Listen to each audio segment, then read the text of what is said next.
Namaste. Hamisha खुश रहो बिटिया. My name is JVN Manisha Singh. Today I am teaching you module preparation of mango jam. Subject name is Food Process Technology Lab. Discipline is Food and Biotechnology.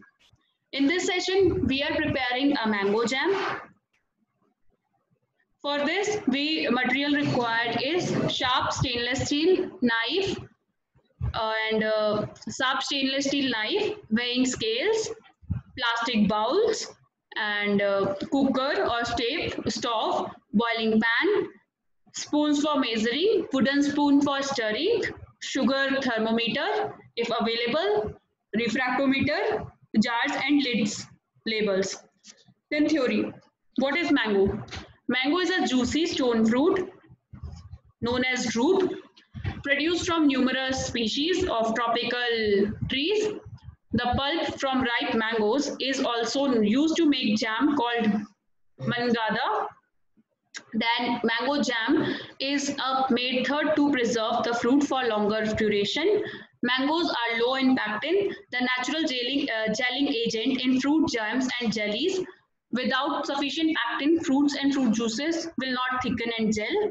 Fruits high in pectin, like green apples, are added to the mangoes to make jam. Also, commercially produced pectin are used as a gelling agent for making mango jam. Then jam making. Jam making is quite a technical process. It requires a large amount of sugar, equal quantities of fruit and sugar, citric acid and pectin. It also requires considerable amounts of fuel to boil the mixture to the required consistency and final moisture content. These ingredients and the fuel can be quite expensive. In addition, glass jars are required for packaging, which may be difficult and expensive to acquire. Jam is sometimes packed in plastic containers, but this reduces its keeping quality considerably and makes it prone to rapid spoilage. Then procedure. First is preparation of the fruit. Wash the mango in clean water, peel it, remove the stones and damaged parts, chop large fruits into the smaller pieces. The fruit should be as fresh as possible and slightly underripe because of its pectin content. Overripe and bruised fruits will not make good jam as it has low levels of pectin and or acid. In this case, the jam will not set. Second is preparation of the jars and the lids. Wash the glass jars and lids and put them into a large saucepan. Fill the saucepan with water so that the jars and the lids are covered and heat until the water boils. Let the water boil for about 5 minutes. Remove the jars and turn upside down so that the water can all drain out. Do not dry them with a dirty cloth. If you are using plastic jars, they cannot be sterilized by heating like this. If the jars are new and unopened, do not open them until they are needed. If the jars are recycled, wash them thoroughly in chlorinated water. Stand upside down and leave to drain well, and do not dry them with a dirty cloth. For jam making, to make jam, the chopped mango also needs to be softened, that is turned into the pulp.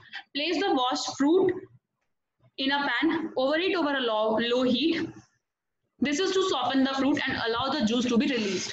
Some fruits will need a little water to be added at this stage to prevent the fruit burning or sticking to the bottom of the pan. Do not add too much water because you need to remove it all later during the boiling stage. When the fruit has all softened and there is a juice in the pan, add the sugar, continue to heat gently until the sugar has dissolved. Add the pectin to mix the pectin powder with a small amount of sugar taken out of the total sugar in the recipe. Turn up the heat and start to boil the mixture. Stir with the wooden spoon to prevent mixture sticking to the bottom of the pan. Then check the TSS, the final total soluble solid content of a jam should be in between 65 to 68%. The TSS is a measure of the amount of material that is soluble in the water.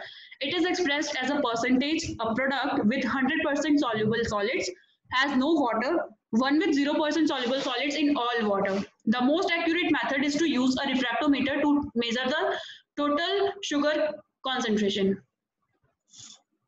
Then filling and packaging. Cool the jam to about 85 degrees Celsius. Pour into the hot sterilized jars. The jars should be hot when they are filled or they may crack if the jar if the jam hotter than 85 degrees Celsius. Condensation will form under the lid and this can drop down onto the surface of the jam and dilute it. which may allow mold to grow. If the jam is colder than this, it will be difficult to pour. Fill the jars to about 9 to 10 of their volume. Place the clean lids onto the jars, fasten them loosely, and invert the jars to sterilize the lids with the hot jam. Storage. Jam stored in glass jars will have a longer storage life up to 12 months than those packed in the plastic bottles. For the optimum storage time, jam should be stored in a cool, dry place away from the direct sunlight.